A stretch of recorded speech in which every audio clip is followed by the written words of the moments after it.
Bien, ¿tienen preguntas de la sesión pasada?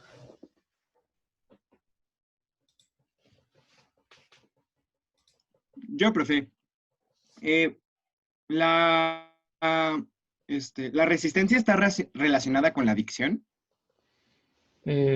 Resistencia hacia los fármacos. Sí, Sí, como de los receptores, como lo había dicho la clase sí, pasada. sí, sí, son varios mecanismos, que se están presentando para generar, la parte de la adicción. Ahorita vamos a mencionar exactamente bueno, cuáles son uno de los posibles mecanismos que pueden estar ocurriendo para que haya, problemas de tolerancia y también para que haya resistencia en los fármacos. Sí, ahorita terminamos de describir los mecanismos que estábamos mencionando la clase pasada. Ah, pregunta Elisa, si las sustancias de abuso como las metanfetaminas también provocan dependencia como la cocaína por aumentar el porciento de actividad adrenérgica y por eso los síntomas son tan parecidos. Sí, yo creo que en esta clase vamos a revisar un poquito acerca del mecanismo de acción de las anfetaminas y de las metanfetaminas. Y veremos que sí, efectivamente son mecanismos muy parecidos al de la cocaína. Tienen una cierta variante que los hace, digamos, un poquito más adictivos con respecto a la cocaína. Pero sí, ahorita lo mencionamos.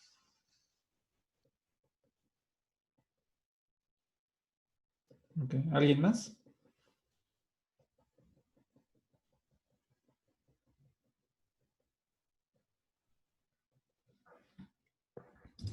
¿No? Ah, sí, sí, de hecho, ahorita que revisemos las funciones o las aplicaciones de las anfetaminas, veremos específicamente para qué fueron descritas, para qué son prescribidas hoy en día y cuáles serían como las consecuencias que se necesitan para que puedan ejercer sus efectos de forma adecuada y por lo menos de una u otra forma evitar que exista esta parte de adicción y de tolerancia. Pero sí, sí es correcto lo que mencionas, que favorecen los procesos de memoria.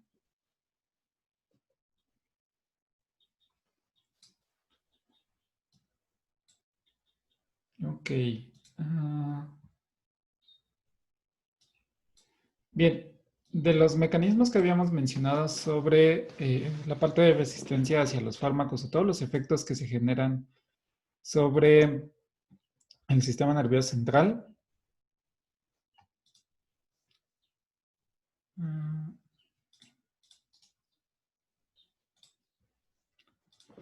habíamos mencionado que puede existir primeramente, bueno, en este caso el problema de los agonistas es que tenemos un exceso de liberación de neurotransmisores, además de tener los efectos que ya habíamos mencionado eh,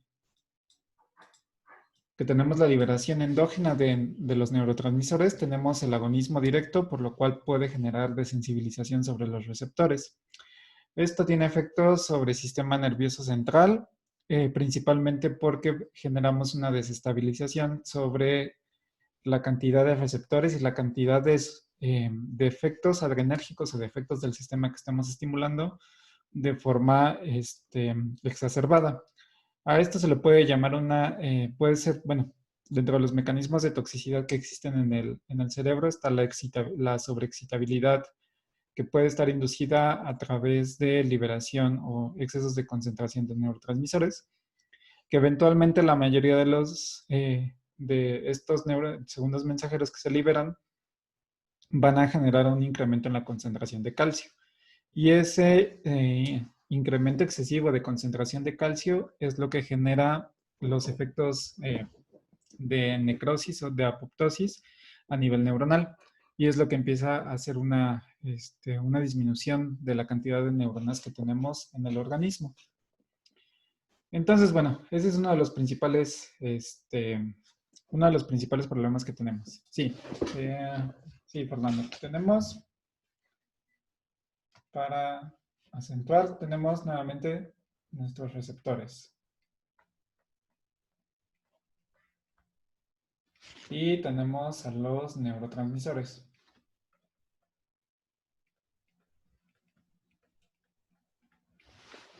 Dependiendo del tipo de tolerancia, o bueno, dependiendo del tipo de estimulación que tengamos, puede haber diversos mecanismos.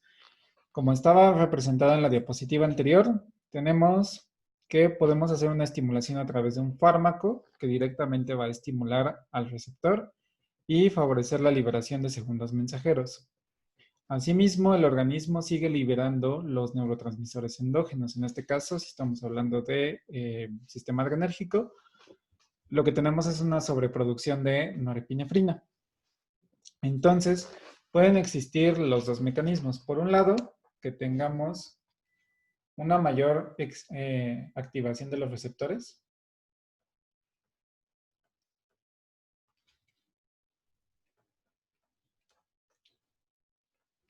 Una mayor liberación de neurotransmisores.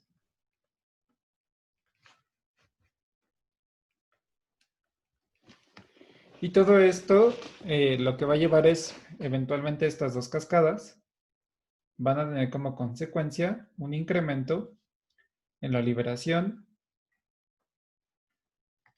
de segundos mensajeros.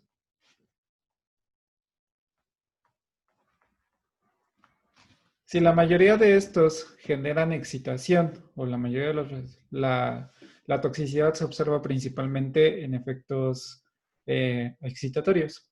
Entonces recordemos que los agentes excitatorios en sistema nervioso central pueden estar acoplados por receptores acoplados a proteínas G de tipo GQ o pueden ser GS.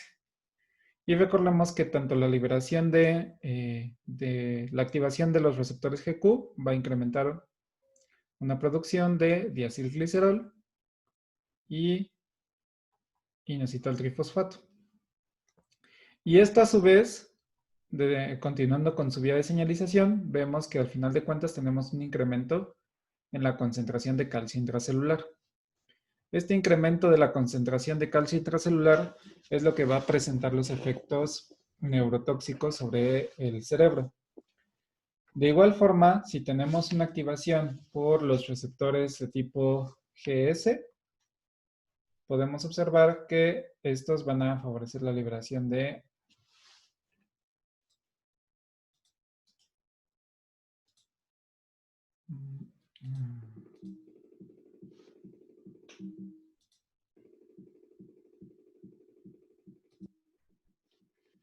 bueno, dejen que se destrabe esta computadora. Ok.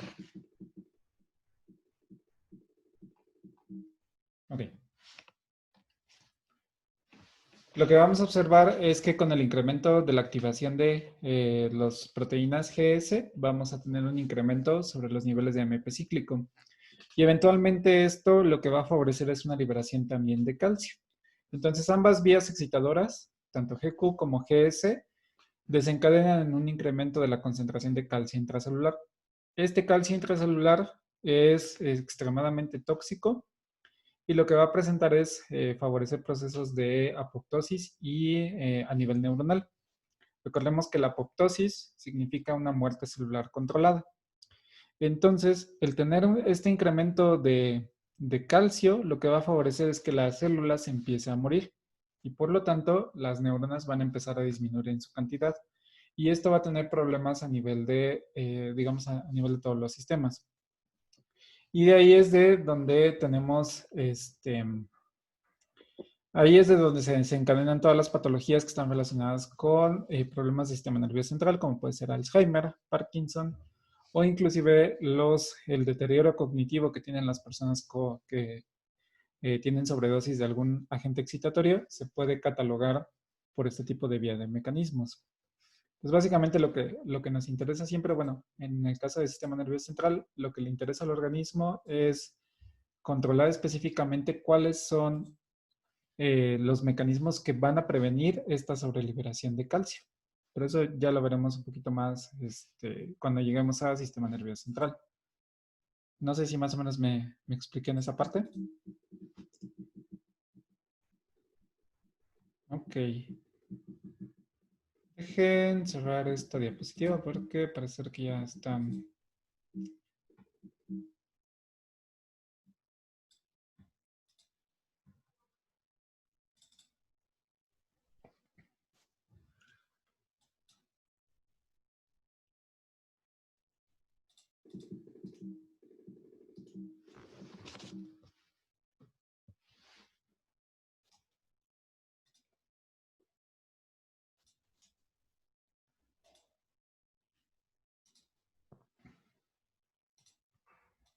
Ok, creo que ya.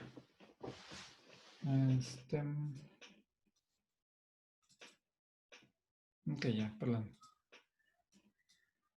Bien. Entonces, eventualmente lo que se previene, lo que se intenta es prevenir esta neurotoxicidad y prevenir estos mecanismos excitatorios que están alterando el sistema nervioso central. Ahora, ¿cómo ocurren los mecanismos de tolerancia sobre los fármacos y la parte de resistencia?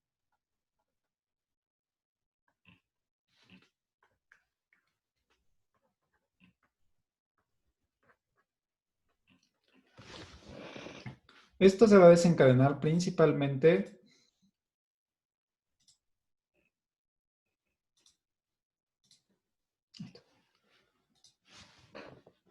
Esto se va a dar principalmente por dos tipos de mecanismos. Uno, que haya una disminución en la cantidad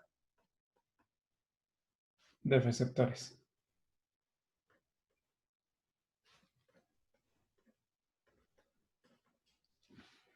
Dos, que haya una desensibilización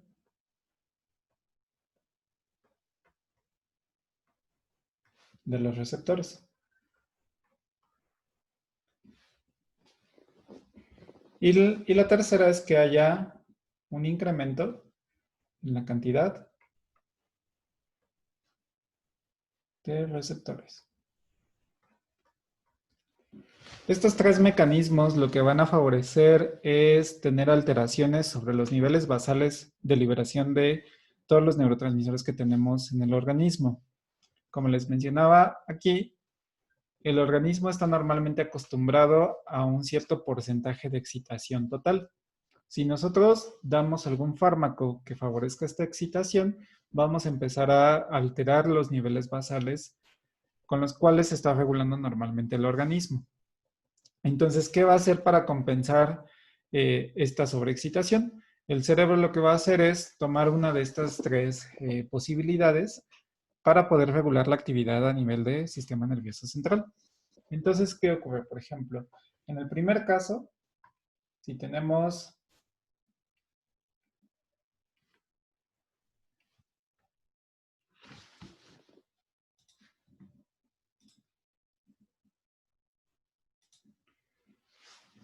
cuatro receptores, por así decirlo, digamos, estos son beta adrenérgicos.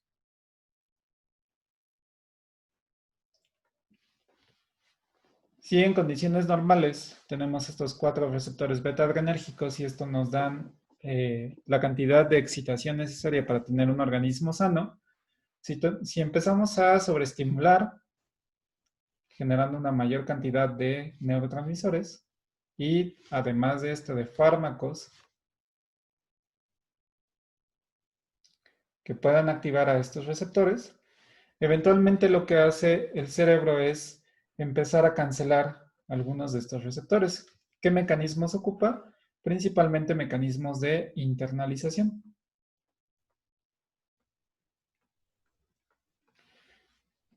¿Qué quiere decir esto? Tenemos nuestro receptor. Tenemos aquí acoplado su proteína G, alfa, beta y gamma. ¿Y qué es lo que ocurre? Estos receptores se empiezan a fosforilar. Empieza a haber una fosforilación excesiva sobre este tipo de receptores y empieza a haber un proceso de internalización. ¿Qué quiere decir? Es que los receptores se van a encapsular en forma de vesículas y van a irse a la parte del citosol. Es decir, este receptor se encapsula y va a quedar nadando sobre en el interior de la membrana. Si esto lo extendemos así, suponiendo que esta es la parte exterior.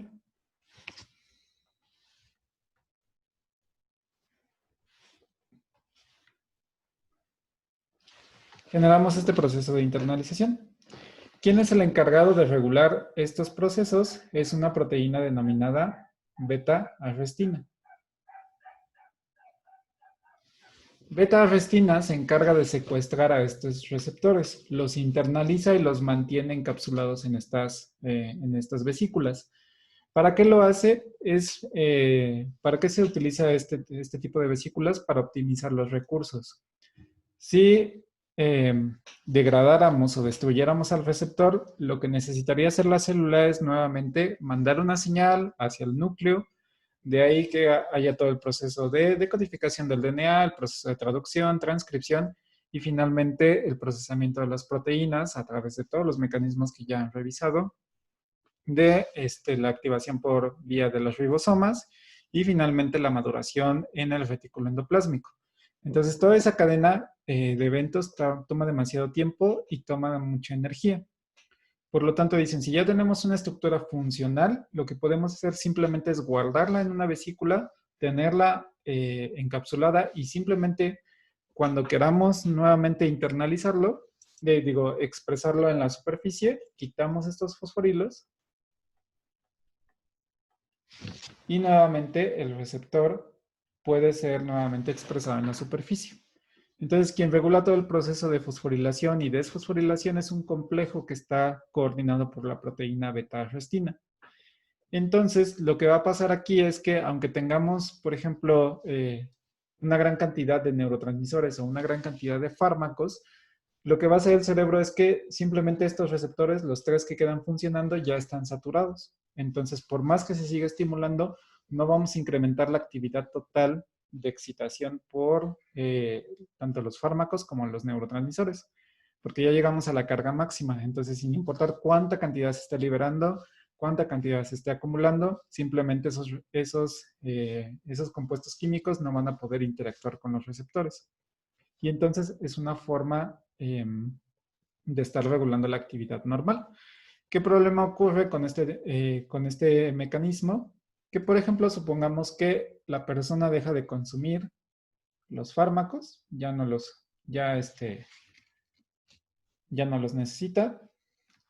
Y ahora lo que va a pasar es que, aunque tengamos un nivel normal, supongamos que esto es una condición normal, son 5 moléculas.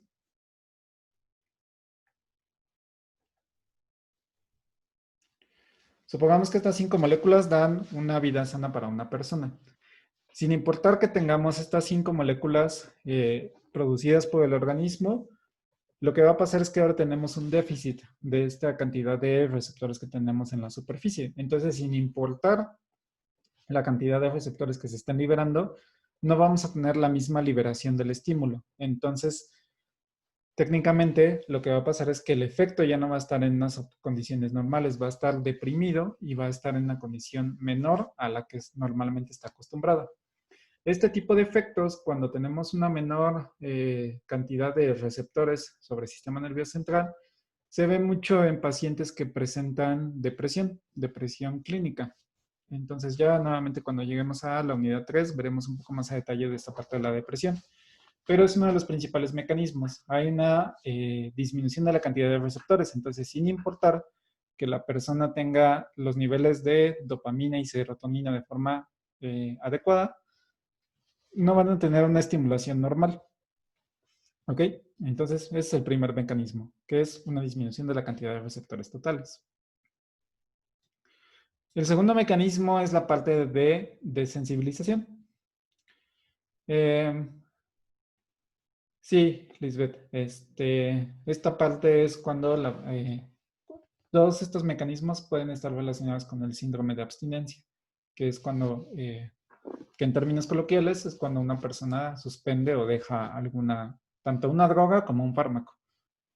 Entonces, sí, puede ser relacionado con los dos. El siguiente mecanismo es a través de la desensibilización de los receptores y esto está relacionado con los fenómenos de taquifilaxia. La taquifilaxia, recordemos que es la parte es el fenómeno donde el receptor deja de responder.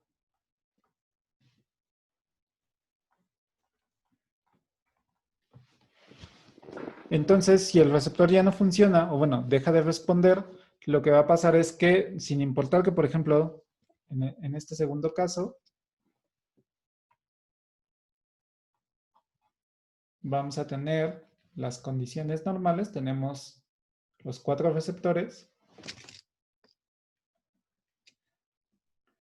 tenemos una liberación adecuada de neurotransmisores, pero aquí el problema va a ser que este receptor normalmente, sobre todo sucede más en los canales iónicos. Los canales iónicos tienen un elemento en su proteína que genera un tapón.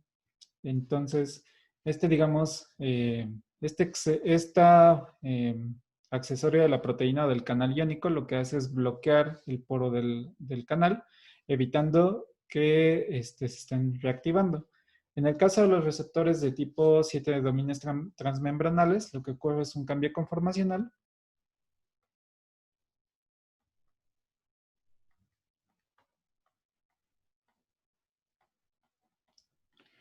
Que es una posición, digamos, es una fusión o un cambio estructural de tipo híbrido entre el mecanismo de activado y desactivado. Quiere decir que, digamos, si normalmente tenemos los receptores abiertos y esto sería cerrado, digamos como que se quedan estacionados en un punto intermedio. Entonces ya no pueden estar en ninguno de los dos cambios, en ninguna de las dos conformaciones. Por lo tanto, ya no pueden tener tanto ni activación ni desactivación, sino se quedan simplemente desensibilizados y ningún mecanismo puede restablecerlos. Eventualmente, este tipo de fenómenos de taquifilaxia es transitorio.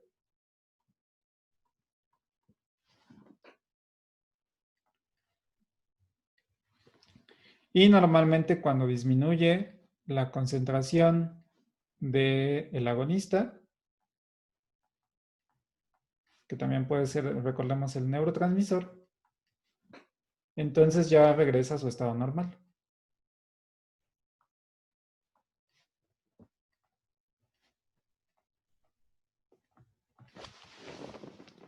O sea que el proceso de desensibilización solamente ocurre por tiempos cortos y normalmente es reversible cuando se suspende la activación de este estímulo. Entonces, siempre que ya tengamos esta suspensión del estímulo, el receptor se reactiva y puede volver a funcionar de forma normal. En este caso es menos problemático porque normalmente se puede ir espaciando tanto la dosificación o se puede disminuir la concentración del fármaco que se esté dando para poder tener una función adecuada. Entonces no hay tanto problema como en el primer caso, la disminución de la cantidad de receptores, porque estos procesos, en el primer caso, sí toma alrededor de semanas a meses para volver a reajustarse a las condiciones normales. ¿Ok? Y el tercer paso es un incremento en la cantidad de receptores totales. Aquí, como su nombre lo indica, lo que va a ocurrir es que va a haber un favorecimiento de la síntesis. Entonces, lo que va a hacer el organismo es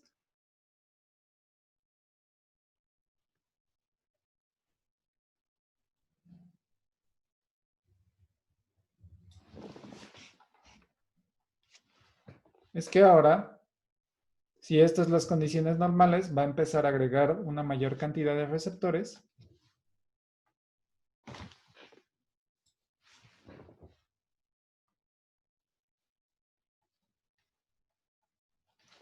para compensar el efecto, la sobreliberación y la sobreactivación que tiene este tipo de mecanismos.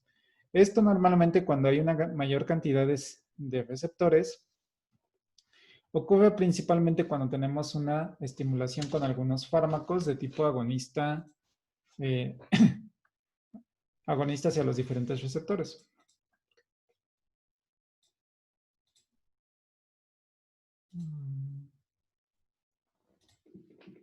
Ay, ya se trabó otra vez.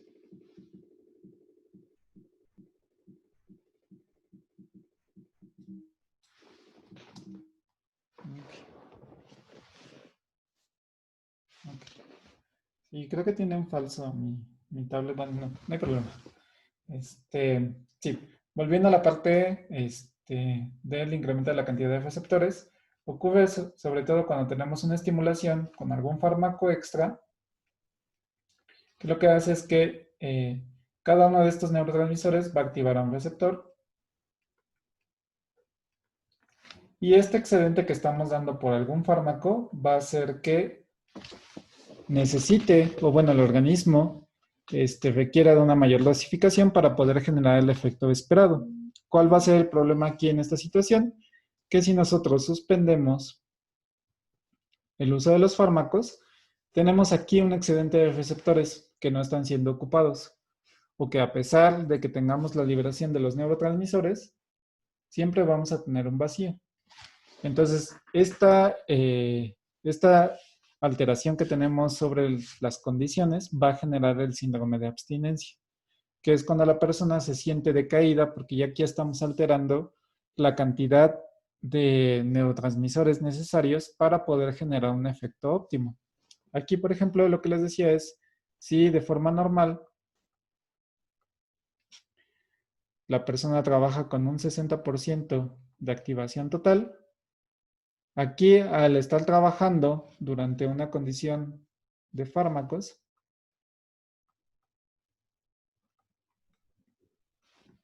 supongamos que ahora trabajan con el 75%, si suspendemos el fármaco,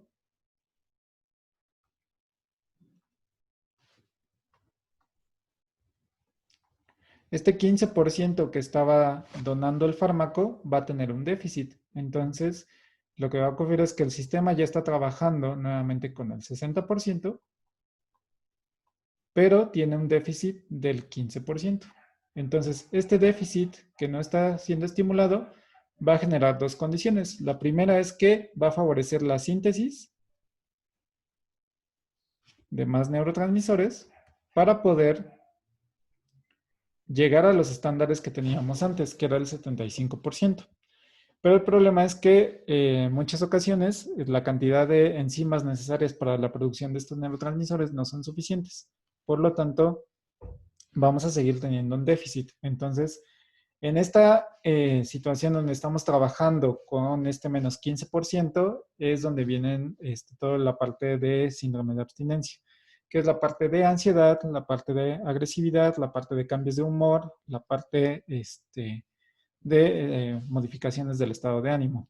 Entonces, esta persona tiene una necesidad de restablecer el 75% al que estaba acostumbrado, pero para eso necesita nuevamente consumir el fármaco que estaba suspendiendo. Pero ¿qué puede pasar? Estos mecanismos no son independientes. Estos mecanismos pueden ser complementarios. Entonces, por ejemplo, si una persona cae en este estado, lo que va a pasar es que si sigue trabajando de esta forma, el organismo puede recurrir al primer mecanismo. Entonces, ¿qué va a pasar? Que ahora, además de tener un déficit de la liberación o de la constante que tenemos, vamos a tener menor cantidad de receptores o vamos a tener receptores desensibilizados. Entonces, aquí es donde ya tenemos, donde se va complicando la parte de síndrome de abstinencia y donde ya los cambios, para poder regularlos, necesitamos o de herramientas farmacológicas o de otro tipo de herramientas para poder normalizar esta actividad general. ¿Ok? ¿Tienen preguntas? Voy a leer las que están aquí, pero si alguien más tiene una pregunta, por favor dígame. Lisbeth me pide... Ah, ok.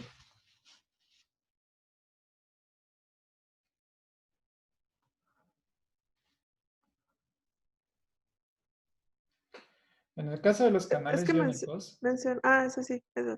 sí. En el caso de los canales iónicos, siempre, digamos que se hace un dibujito con esta forma. Pareciera que tuviera como una pelota anclada al canal. Normalmente estos tapones son regulados por un ion magnesio. O puede ser, en otras ocasiones puede estar un ion calcio, pero principalmente es un ion magnesio porque es un ion bastante grande. Entonces, esta estructura lo que funciona es como si fuera un tapón. Se va a anclar en esta parte, generando, digamos, un tapón físico que va a bloquear el canal. Entonces, normalmente recordemos que los canales pueden estar abiertos, que vamos a dibujarlo de forma simplificada así, o pueden estar cerrados, que es esta forma de aquí. Entonces, aquí lo que les digo es que se encuentra en un estado intermedio, pero tenemos el tapón bloqueándolo. Entonces, siempre recordemos que se está interconvirtiendo entre esta función a esta función. Pero cuando se encuentra desensibilizado es cuando este tapón se encuentra bloqueado y hasta que no se retire el mismo tapón, se va a poder volver a reactivar este canal. Entonces, así es como funciona la desensibilización en canales iónicos. En el caso de receptores acoplados a proteínas G ocurre el proceso parecido, solamente que el cambio conformacional se queda estático. Hay un tercer cambio conformacional, por así mencionarlo, donde no se encuentra ni activado ni desactivado, sino se encuentra en un estado intermedio, que es el que le llaman desensibilizado.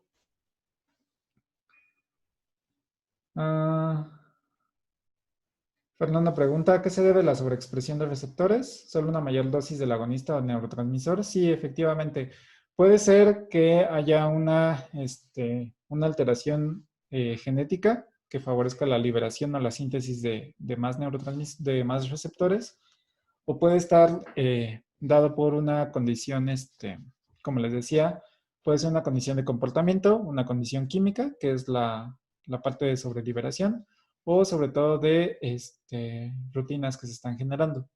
Podemos generar esta alteración en liberación de receptores y de de neurotransmisores a través de los hábitos que tengamos. El ejemplo que les di es, por ejemplo, lo del celular, que ya prácticamente todos tenemos esta, digamos, adicción hacia el celular, porque todo el tiempo, dependiendo de la severidad, podemos estar consultando no el celular. A pesar de que no tengamos ninguna notificación o ningún correo, tenemos esa tendencia a revisar si hay algo, a pesar de que tengamos como todo tipo de notificaciones, ya sea por vibración o por sonido, siempre está esa ansiedad de revisar si existe algo. ¿Para qué? No hay una respuesta lógica, solamente tienes ese deseo de estar consultando algo. Entonces ahí es, por ejemplo, tenemos una modificación del comportamiento que se necesitaría para poder regular esa parte. Primeramente quitar el objeto de adicción, que en este caso sería el celular, o regular su actividad para que nosotros empecemos a hacer una disciplina de neurotransmisores, por así mencionarlo, para poder regular estos niveles. Sí, sí, la mayoría de las adicciones son reversibles. De hecho, todas son reversibles. El problema es, por ejemplo, qué tan difícil es, qué tanta alteración se tiene y cuáles son los efectos secundarios que requieren para poder tener esta normalización. Por ejemplo, uno de los principales efectos son el cambio de estado de ánimo, ¿no? Porque al tener este déficit del estímulo que nos da el estímulo inmediato o el placer inmediato, tenemos estos cambios de estados de ánimo que pueden ser reflejados como irritabilidad, como nerviosismo, como inquietud o tener otras actividades que compensen la liberación de un neurotransmisor. ¿Ok? A menos que ya sea una condición genética, entonces sí ya no hay cambio como tal. Pero normalmente sí tenemos posibilidad de tener regreso. El vómito. Vómito tiene que ver porque hay una liberación excesiva de dopamina y de adrenalina que actúan sobre el estómago. Entonces, tanto liberación de adrenalina como dopamina va a favorecer la liberación de ácido clorhídrico por los diferentes mecanismos que se liberan. Lo veremos casi hasta el final del curso, la parte de liberación de ácido clorhídrico y de úlcera gástrica. Pero lo que genera eventualmente es una excesiva liberación de ácido clorhídrico que genera una úlcera gástrica, por así decirlo, de forma aguda. Entonces, eso se ve reflejado con las sensaciones de vómito. Entonces, nuevamente recordemos que todos estos neurotransmisores actúan sobre todo el organismo, entonces todos los efectos que veamos es porque están actuando en uno o en otro receptor, en uno o en otro órgano. Ese es el problema de de tener tanta liberación de un solo neurotransmisor. ¿Ok? Profe, ¿podría explicar brevemente eso de normal, de fármaco? Bueno, no, nada más la última parte, a partir del déficit del 15%, por favor. Ah, sí. A ver, vamos a poner otro ejemplo.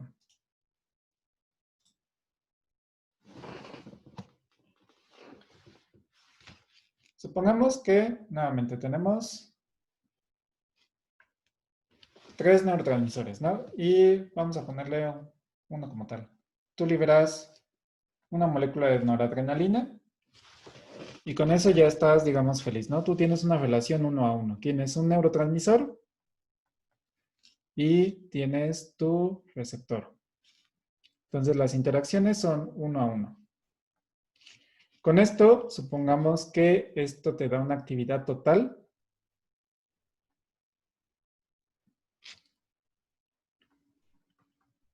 Vamos a cerrarlo a 100% para que sea un poquito más claro.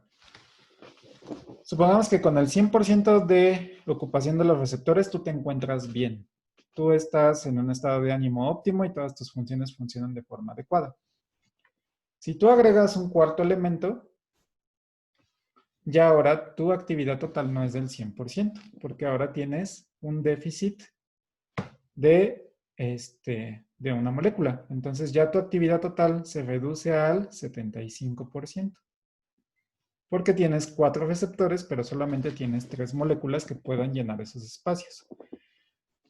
¿Qué haces? Por ejemplo, puedes tomar un fármaco para complementar este déficit que tienes para poder tener esos 100%. Entonces, nuevamente agregas este fármaco y con el fármaco ya adicionado tienes tu 100%. Entonces, digamos que este nuevo 100% que está aquí en amarillo es un 100% modificado.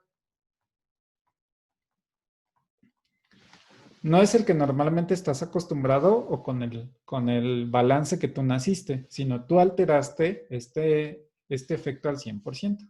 ¿Qué pasa si, por ejemplo, se te acaba o suspendes el fármaco? Nuevamente regresas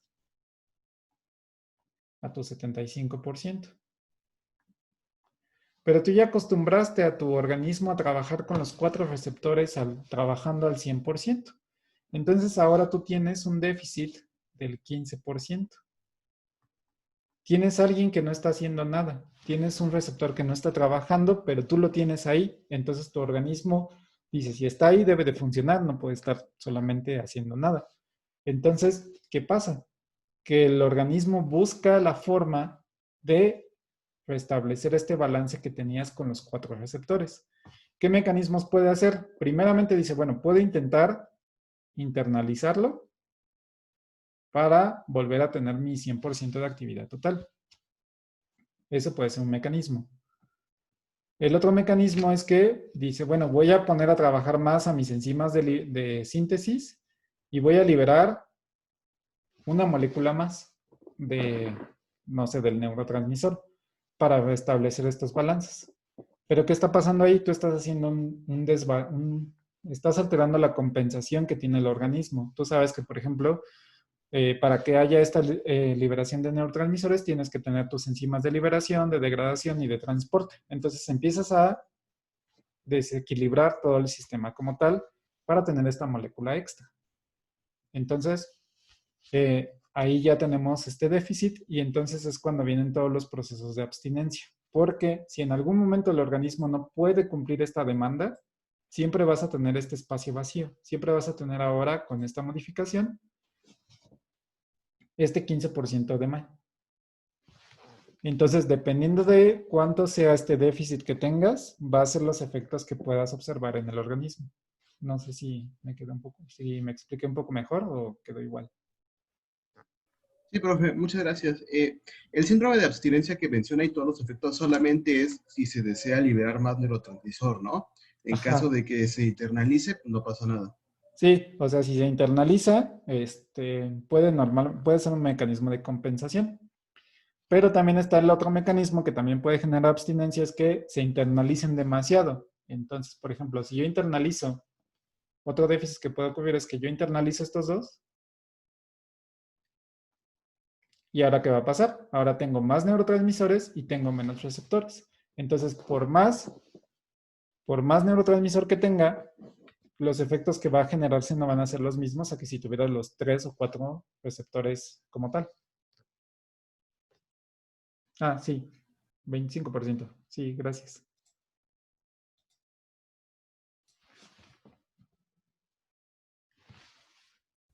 Gracias, profe. Sí. ¿Cómo selecciona el mecanismo el cuerpo? Como les decía, los 3 mecanismos están, o sea, yo les estoy dando como la explicación de uno, pensando que solamente va a reaccionar sobre uno de ellos. La realidad es que los 3 mecanismos están ocurriendo al mismo tiempo. Entonces, dependiendo de cómo esté, y se están intercalando en todo momento. Entonces, puede ser que en un momento haga una desensibilización, puede ser que en otro momento internalice. Nuevamente, como les decía, la desensibilización es transitoria y es de acción corta. Entonces, si solamente el estímulo es corto, o sea, la sobreestimulación es corta, lo único que hará es desensibilizar, espera que se degrade o se elimine ese excedente de fármaco o neurotransmisor y nuevamente se recupera la actividad.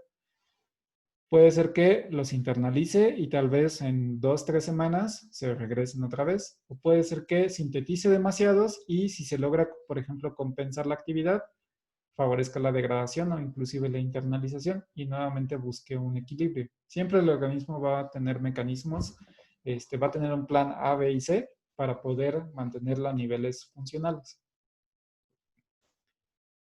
¿Ok?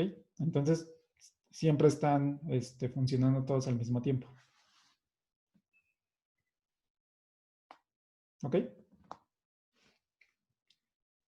Bien.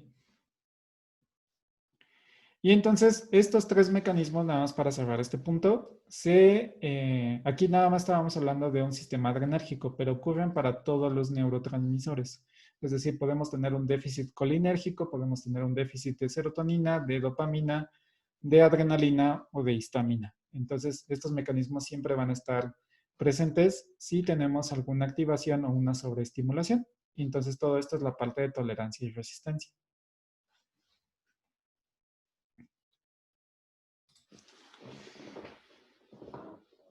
Muy bien. Continuando ahora sí con la parte de sistema adrenérgico.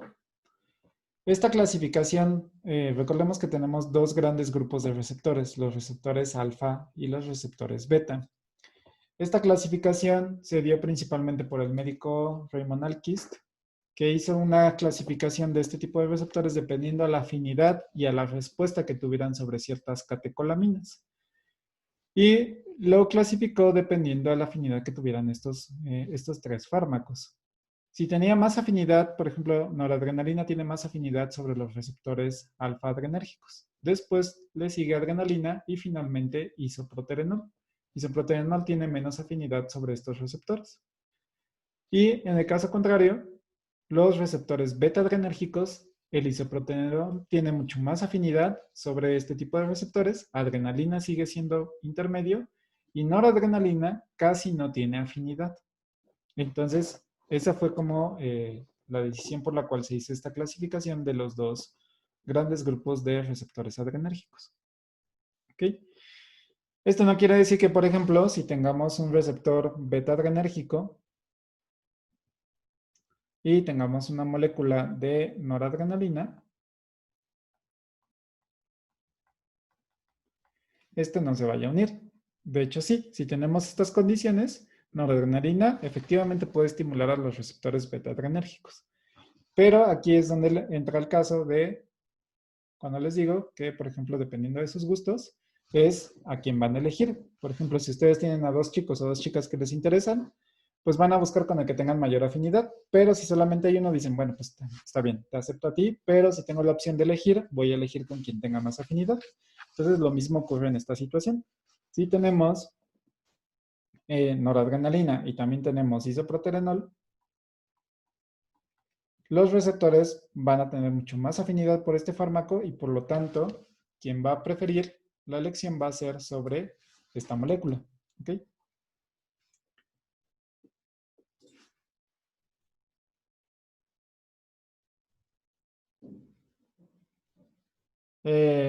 Los dos elementos que mencionas son correctos. De hecho, la primera clasificación que se hizo, digamos, esto es en los años 30. Entonces, recordemos que la parte de biología molecular no estaba muy bien desarrollada.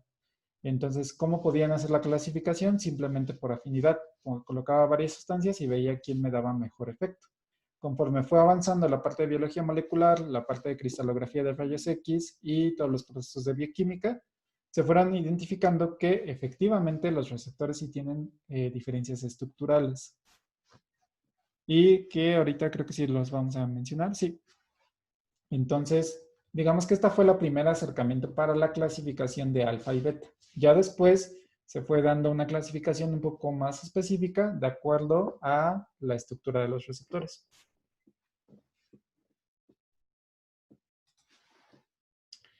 Entonces, tenemos dos grandes familias, las cuales se subdividen. Tenemos a los receptores alfa 1, bueno, los receptores alfa, que tienen dos subfamilias. Bueno, tienen más familias, pero vamos a clasificarlos solamente en alfa 1 y alfa 2. Porque por ejemplo, la familia de receptores alfa 1 también tiene una subfamilia, que puede ser alfa 1A, alfa 1B, alfa 1C, etc.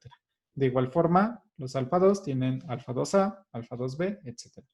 Entonces, nuevamente, conforme más se va avanzando en la ciencia, más se van haciendo estas clasificaciones. Pero de forma general, vamos a tener estas tres familias, que son los alfa 1, los alfa 2, y de igual forma los beta, tenemos tres subfamilias, beta 1, beta 2 y beta 3. Los alfa 1 van a estar acoplados, todos los alfa 1 van a estar acoplados a proteínas GQ. Entonces ya sabemos los segundos mensajeros que liberan y los efectos que van a generar. Por lo tanto, los alfa 1 son estimulantes. Los alfa 2 están acoplados a una proteína G de tipo inhibitorio. Por lo tanto, estos van a ser inhibidores.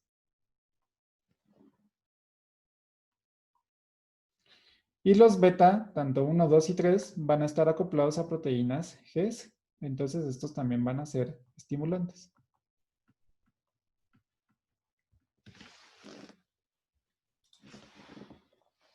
Con esto podemos tener más o menos los efectos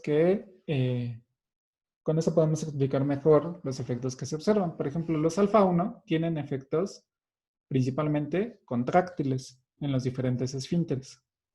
Los alfa 2 van a tener efectos relajantes principalmente porque son el efecto contrario. Vemos que al estos ser inhibitorios van a contrarrestar los efectos de los receptores excitadores. Y finalmente los receptores beta adrenérgicos, estos también al ser estimulantes, pues van a tener tanto efectos de relajantes. Nuevamente por el segundo mensajero que se van a liberar.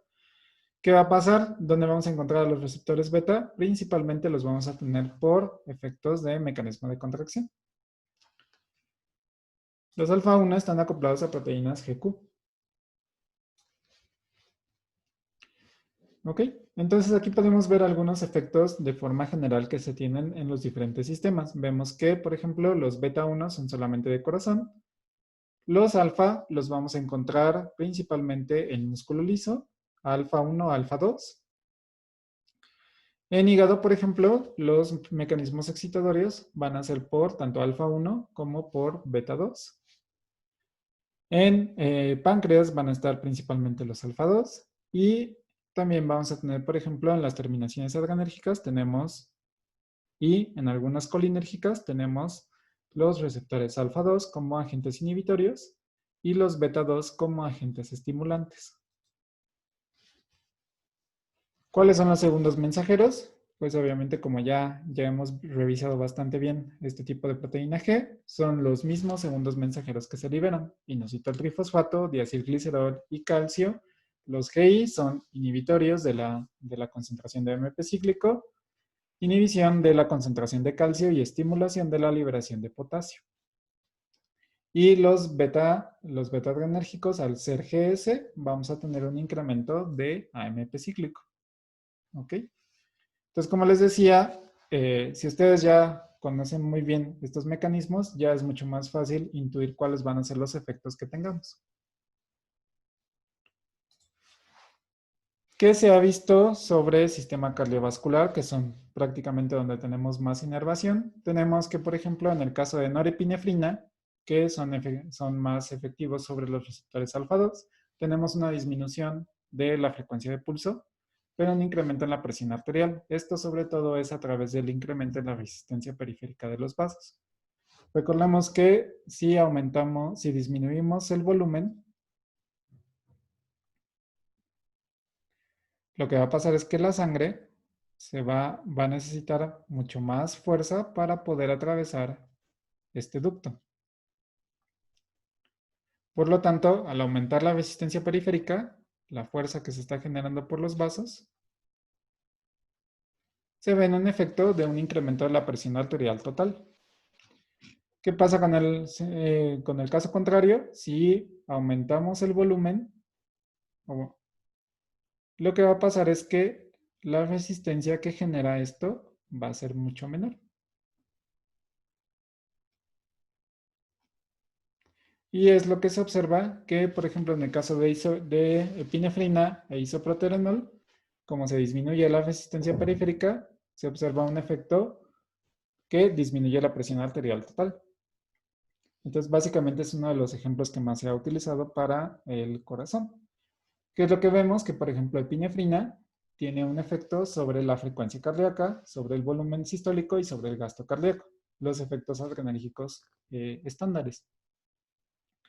También aumentan la presión arterial, tanto sistólica y como diastólica, y también aumentan el flujo de sangre, sobre todo en la parte del músculo. ¿Ok?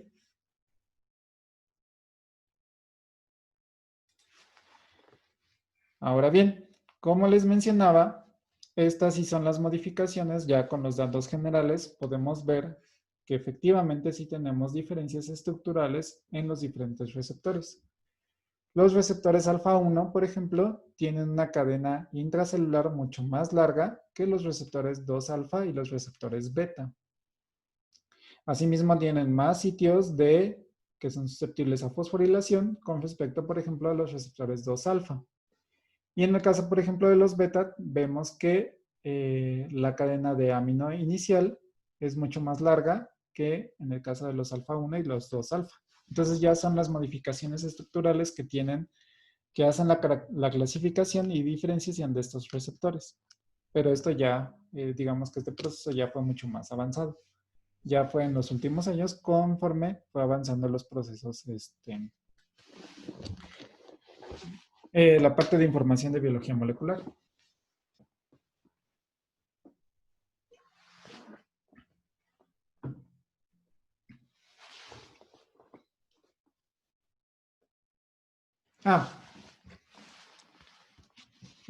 Recordemos, a lo que me refiero es esta parte. Si este es el receptor, esta es la membrana, esta es la parte exterior. Y esta es la parte interior. Si observas bien, vemos que ya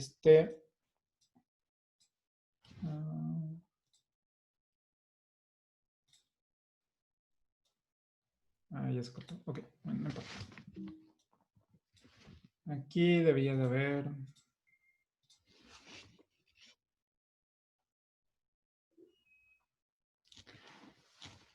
Recordemos que, por ejemplo, cuando vean esta parte en bioquímica, se darán cuenta que siempre hay un amino inicial y un carboxilo terminal en la parte de las proteínas. Recuerden que las proteínas se van a sintetizar primeramente como si fuera una cadena lineal y después se va a ver un acomodo en 3 dimensiones, que es la estructura secundaria, y finalmente se va a dar un conglomerado de la estructura terciaria. La estructura secundaria son estas partes que son las alfa hélices o las láminas beta, ¿no? No sé si eso ya lo estén viendo en bioquímica, sino nada más es cómo es el acomodo de los aminoácidos. Entonces, Las estructuras ustedes las pueden ver. Por ejemplo, si yo les digo cuál de las cadenas intracelulares de esta región, la cadena de carboxilo intracelular, cuál es más larga.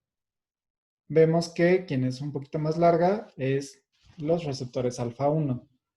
¿Qué pasa, por ejemplo, con el amino inicial, esta cadena que está aquí?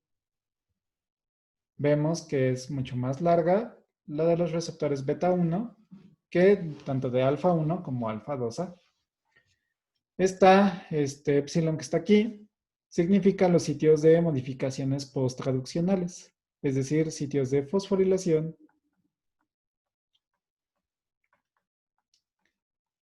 glucosilación, etcétera. Todas las modificaciones que se van a hacer posteriormente. Vemos que, por ejemplo, alfa 1 tiene principalmente 3 sitios de modificaciones post-traduccionales, mientras que los 2 alfa tienen 2 y los beta solamente tienen 1.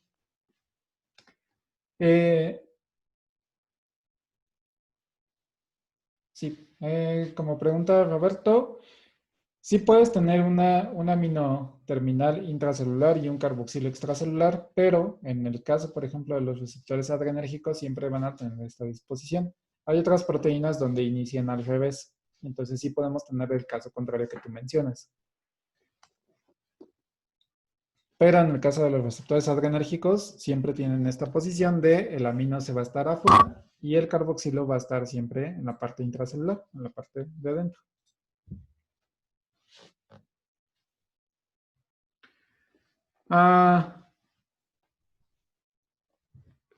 Técnicamente son un poco más susceptibles, como bien menciona Joana, aunque son otros mecanismos los que están regulándose, pero sí, los sitios de modificación los vuelven un poco más susceptibles al proceso de internalización.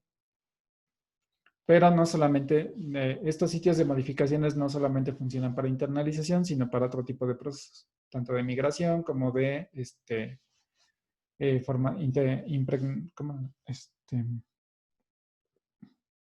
tanto de proteínas de fusión de membrana como proteínas de síntesis y acoplamiento. O sea, son varios procesos los que están ocurriendo que regulan estos sitios de modificaciones. Ok.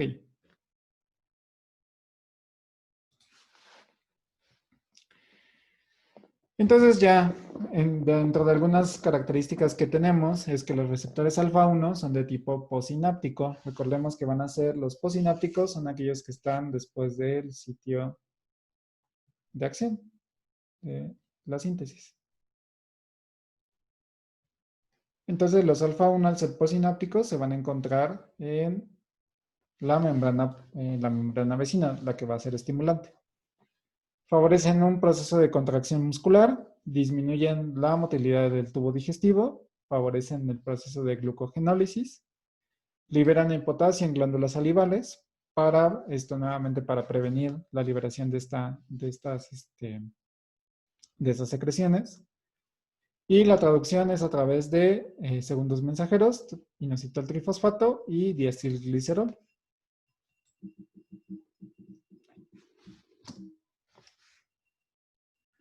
En el caso de los receptores 2-alfa, se van a encontrar estos principalmente en la vertiente presináptica, es decir, estos los vamos a encontrar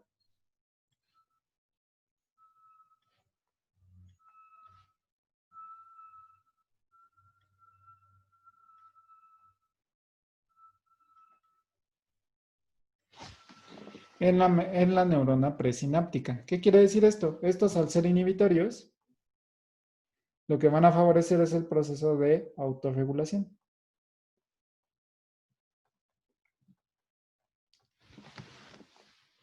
Quiere decir que si disminuimos, por ejemplo, la concentración de calcio, aumentamos el flujo de potasio y disminuimos el AMP cíclico. ¿Qué fenómenos podemos observar? ¿Qué dijimos que regulaba, por ejemplo, la concentración de calcio en el proceso de liberación de neurotransmisores? ¿Sí recuerdan un poquito? ¿Para qué dijimos que era importante el calcio en la liberación de un neurotransmisor? era en lo que decía, ¿no? El gradiente de las sinaptobrevinas, las sinaptogaminas y esas proteínas, ¿no? Necesitaban un gradiente de calcio. Exactamente. Recordemos que mientras más concentración de calcio, se favorecía el proceso de liberación de las vesículas. Entonces, al disminuir la concentración de calcio, lo que vamos a hacer es prevenir esta liberación del neurotransmisor. Por eso se dice que son sistemas de autorregulación. Cuando el sistema ya no quiere tener más activación del sistema de adrenalina, se activan estos receptores y prevenimos que tengamos este excedente del neurotransmisor. ¿Qué es lo que está mencionado en el punto de aquí? ¿Okay? También los podemos tener de forma posináptica. Entonces, esto puede ser tanto mecanismos de autorregulación como regulación vecina. Por eso pueden regular tanto la agregación de otros tipos la liberación de otros neurotransmisores, o también previenen que continúe el estímulo excitatorio generado por un neurotransmisor vecino. Y esto va a ser a través de mecanismos inhibitorios, que ya sabemos que son a través de proteínas GI, y una disminución de la concentración de AMP cíclico, calcio e incremento de potasio, ¿no? Todo lo que está mencionado aquí.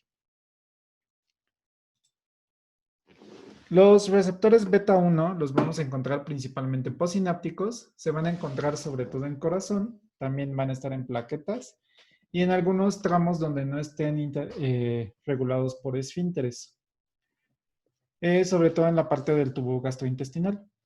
¿Cuáles van a ser sus efectos generales? Van a incrementar la fuerza y frecuencia de contracción, van a relajar la parte de los esfínteres, las partes no esfinterianas del tubo digestivo, y van a favorecer el proceso de agregación plaquetaria.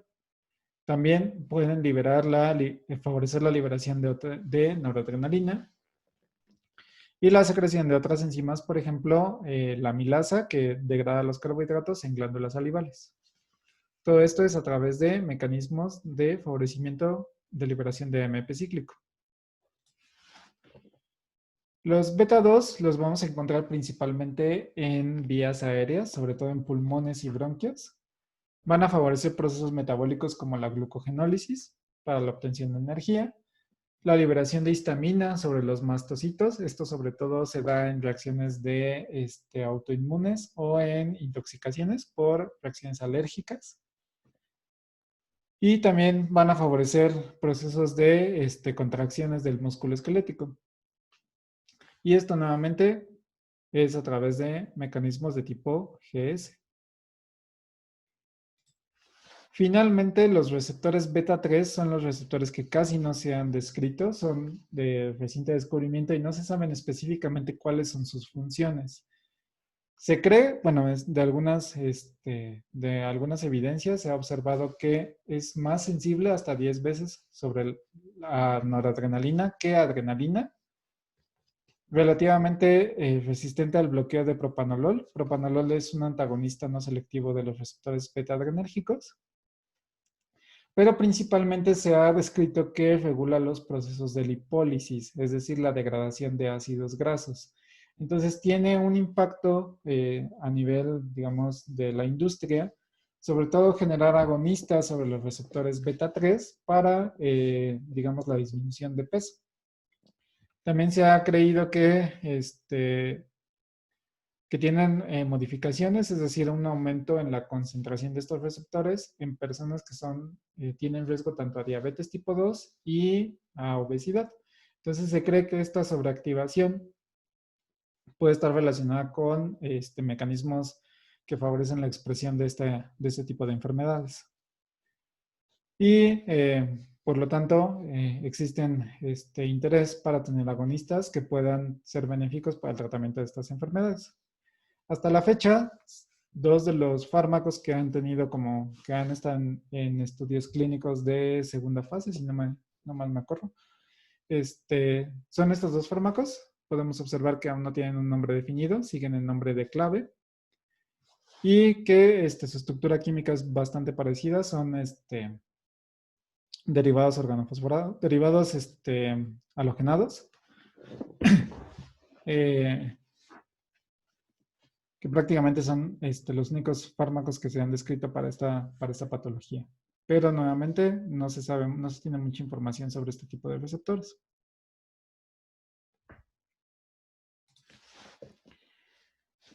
Muy bien.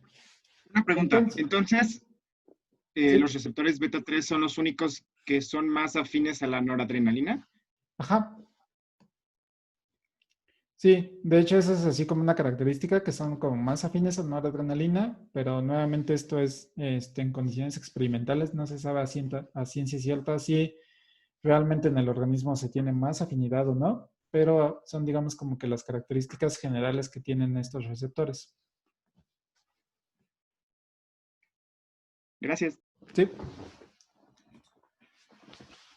En el caso de las estrategias que se han tenido para el desarrollo de algunas actividades, tenemos nuevamente aquellos que tienen acción directa, que pueden ser agonistas o antagonistas selectivos o no selectivos, y aquellos que tienen una acción indirecta, es decir, que van a favorecer tanto el metabolismo, el transporte y la liberación y degradación de este tipo de fármacos. Entonces, en el caso, por ejemplo, de agonistas adrenérgicos, tenemos aquellos que pueden ser selectivos hacia un tipo de receptor, no selectivos, es decir, que van a activar a todos los receptores tanto de una familia o de otra, y aquellos que van a favorecer el tiempo de vida media de la noradrenalina endógena.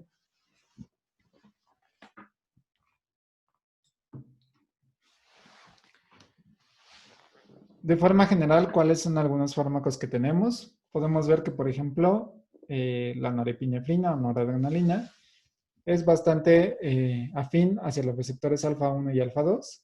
También tiene cierta afinidad sobre los receptores beta 1 y beta 2. En el caso de adrenalina, habíamos mencionado que tiene una afinidad intermedia para todos los receptores. El isoproterenol sí tiene característica porque él sí solamente va a estimular a los receptores beta. Él sí no tiene ninguna afinidad por los receptores alfa de cualquier familia, alfa 1 o alfa 2. Fenilefrina, que posiblemente es uno de los fármacos que hayan oído mencionar, que se encuentra sobre todo en los antihistamínicos o antigripales, este solamente es un agonista selectivo de los receptores alfa 1.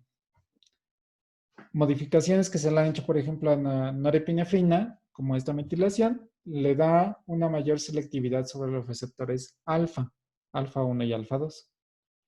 En el caso de un agonista selectivo para los receptores alfa 2, solamente tenemos clonidina, que también se ha conocido como un antihistamínico y un descongestionante. En el caso de los agonistas sobre los receptores beta, tenemos principalmente al salbutamol, terbutamina y dobutamina. De hecho, son una gran cantidad de fármacos que se han podido detectar como agonistas beta adrenérgicos.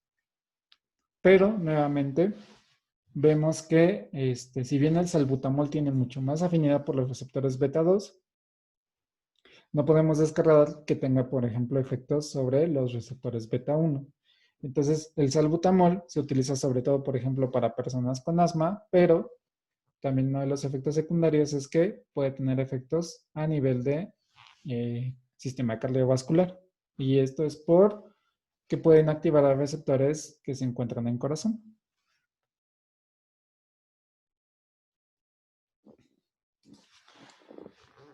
Ahora bien, ¿qué información tenemos sobre las relaciones estructura-actividad? Si recuerdan en la parte de sistema colinérgico, habíamos mencionado que solamente era bastante sencillo porque solo teníamos dos partes de la molécula, la parte amino y la parte del acetato.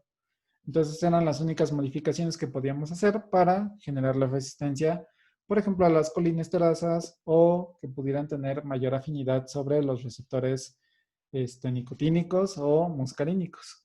En el caso de los receptores adrenérgicos, además de que son los fármacos que más se han estudiado, podemos observar que tenemos mucho más modificaciones en la estructura química para poder regular o generar mayor afinidad. Por ejemplo, se ha visto que si descontinuamos los hidroxilos en el anillo aromático, es decir, rompemos el anillo catecol, vamos a perder selectividad sobre los receptores alfa, es decir, vamos a generar mayor selectividad sobre los receptores beta 2. que es lo que podemos ver en el caso de las estructuras de metaproterenol y terbutalina. Hasta las veremos la estructura. Sin embargo, este grupo catecol es indispensable para que tengan actividad sobre los receptores adrenérgicos. Es decir, sí se recomienda que tengan, si bien aunque estén espaciados, pero que sí tengan los 2 hidroxilos de preferencia. Pero, ¿cuál va a ser el problema? Que el tener los dos hidroxilos, es decir, tener el grupo catecol como tal, pues obviamente lo va a hacer sensible a degradación de la catecol metiltransferasa. Entonces, por ejemplo, el hecho de tener esta modificación lo hace resistente a la COMT. ¿Ok? Entonces, solamente la COMT va a poder actuar si tenemos los 2 grupos hidroxilo en forma vecina. Si hacemos una modificación en el carbono alfa hacia el grupo amino, lo que vamos a ver es que vamos a generar mayor impedimento estérico sobre la monoaminoxidasa. Es decir, no va a tener tanta estabilidad para poder generar el proceso de oxidación en este grupo amino y por lo tanto incrementamos el tiempo de vida media de estas moléculas. Si generamos una alquilación sobre el grupo amino, aumentando específicamente la hidrofobicidad, ¿qué va a pasar? Pues al tener nuevamente mayor, al ser una molécula menos polar, vamos a favorecer sus efectos sobre el sistema nervioso central. Pero también, también lo que vamos a generar es una resistencia a tanto a la COMT y a la MAO. Entonces, modificaciones en el amino pueden generar tanto resistencia a la COMT como resistencia a la MAO. Además de que, bueno, en esta molécula, pues no tenemos ningún hidroxilo, entonces por lo tanto eso también le confiere una mayor resistencia hacia la COMT. Si incrementamos la cadena en el grupo amino, vamos a favorecer una interacción específicamente sobre los receptores beta adrenérgicos. Entonces, nuevamente, si queremos generar un agonista sobre los receptores beta, lo que tenemos que hacer es incrementar o alargar la cadena que está uniendo hacia el grupo amino.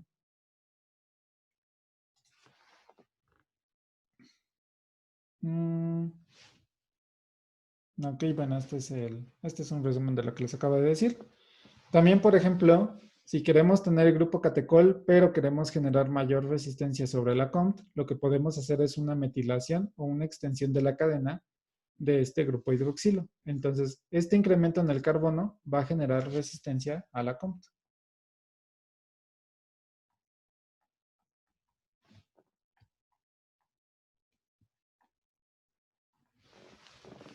¿Ok? ¿Qué más aquí?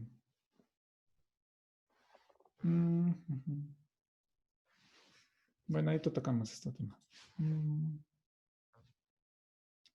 También se ha visto que, por ejemplo, en el caso de algunos compuestos enantiómeros, se ha visto que aquellos que sean levosrotatorios tienen una mayor actividad periférica, mientras que aquellos que son dextrorotatorios tienen un efecto más potente en el sistema nervioso central. Esto se ha visto sobre todo, por ejemplo, en las anfetaminas. Las anfetaminas con rotación dextrorotatoria tienen mucho más afinidad sobre el sistema nervioso central que, por ejemplo, sobre el sistema nervioso periférico. Aún no está muy claro exactamente si eso ocurre para todos los fármacos, pero sí se ha visto que por lo menos en la parte del amino terminal, si tenemos esta configuración, bueno, uno de los dos enantiómeros, sí se observa una diferencia sobre los efectos a nivel general.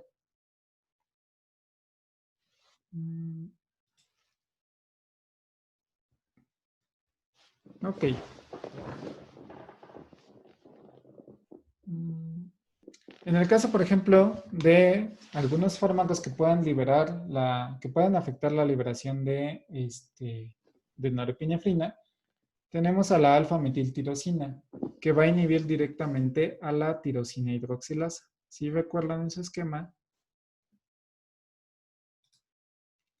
teníamos que la tirosina era el precursor para la liberación de los diferentes neurotransmisores. Entonces, al prevenir que haya esta formación, al prevenir que se haga la activación de la metiltirosina, de la tirosina hidroxilasa, perdón, prevenimos la liberación de todos los neurotransmisores, noradrenalina, dopamina y adrenalina.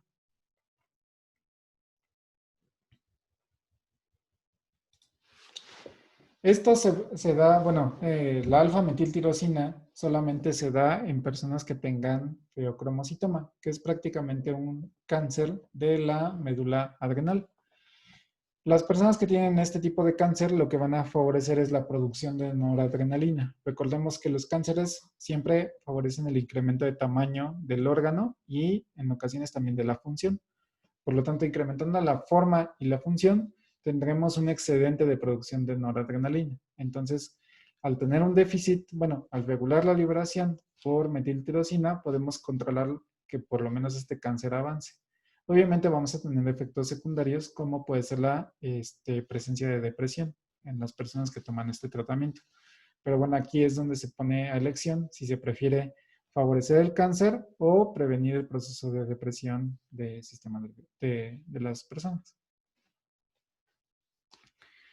La carbidopa se encarga principalmente de inhibir a la dopa descarboxilasa. Recordemos que la dopa descarboxilasa estaba...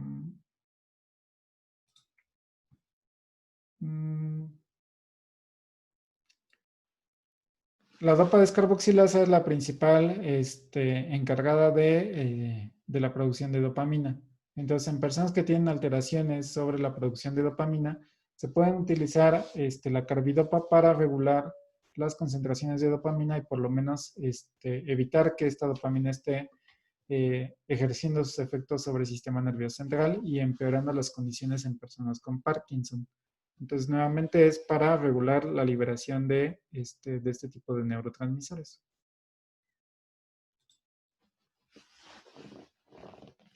Y la metildopa se puede utilizar en el tratamiento de hipertensión, principalmente porque, como tiene una molécula, es una molécula muy parecida a la adrenalina, tiene un efecto sobre todo selectivo sobre los receptores alfa-2. Entonces, se cree, bueno, se le dio el término de falso transmisor porque tiene una afinidad y una especificidad muy similar a la adrenalina, pero su estructura química es distinta. Y finalmente, algunos fármacos que pueden afectar el almacenamiento de la norepinefrina puede ser la reserpina. Nuevamente, recordemos que la reserpina va a actuar sobre todo en la parte de la internalización, bueno, de la encapsulación de neurotransmisores a través de vesículas.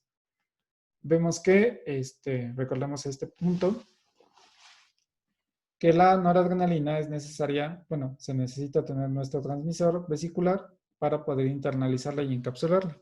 Lo que va a hacer la reserpina es prevenir que haya esta encapsulación y por lo tanto vamos a disminuir de forma general la liberación de este tipo de neurotransmisores.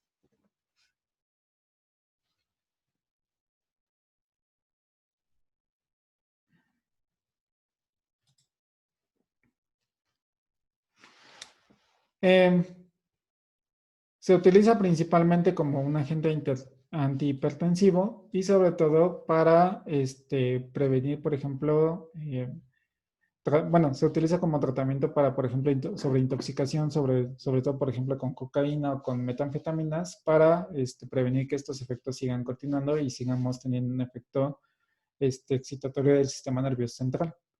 Entonces, antes se llegaba a utilizar como tranquilizante, pero como se veía que generaba otros efectos secundarios, sobre todo a nivel de dopamina, se suspendió el uso. Por lo tanto, ya casi no se utiliza más que para intoxicaciones agudas de algunas sustancias de abuso. ¿Ok? Yo creo que lo vamos a dejar hasta aquí por el día de hoy. No sé si tengan alguna pregunta. Y si no, nos veríamos el día jueves. Profe, los agonistas adrenérgicos que vimos de acción directa, mixta o indirecta, ¿también podrían ser antagonistas? Sí, No las mismas moléculas, pero sí se podría aproximar el desarrollo farmacológico de agonistas que actúen de esa manera. sí, sí, de hecho, si tú, por ejemplo, quieres disminuir el efecto sobre uno u otro receptor, puedes utilizar un antagonista o un agonista parcial que puede ejercer su efecto como antagonista como tal. Gracias. Sí, Profe, el agonista mixto lo que hacía era aumentar el tiempo de vida media, ¿verdad? sí, sí. Bueno, en el caso de los agonistas mixto, lo vamos a ver en la siguiente clase. Tienen activación tanto directa, es decir, pueden ser agonistas sobre los receptores y también van a favorecer el tiempo de vida media de otros neurotransmisores. Por eso es que se les llama como mixto. Recordemos que los indirectos son los que regulan el transporte, metabolismo y liberación de un neurotransmisor. Y los directos son aquellos que tienen efectos sobre el receptor. Los mixtos, como su nombre lo indica, tienen efectos de ambos casos.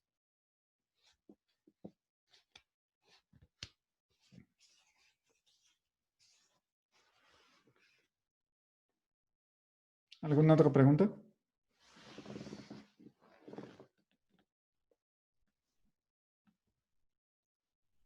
Creo que no. Creo que no. Bueno, entonces, No, profe. Todo bien, profe, gracias. ok, entonces nos veríamos el día jueves. Muchas gracias, profe. Pues Muchas nada, gracias, profe. Hasta luego. hasta luego. Gracias, profe. Muchas gracias. Profe, hasta luego. Gracias. Gracias, profe.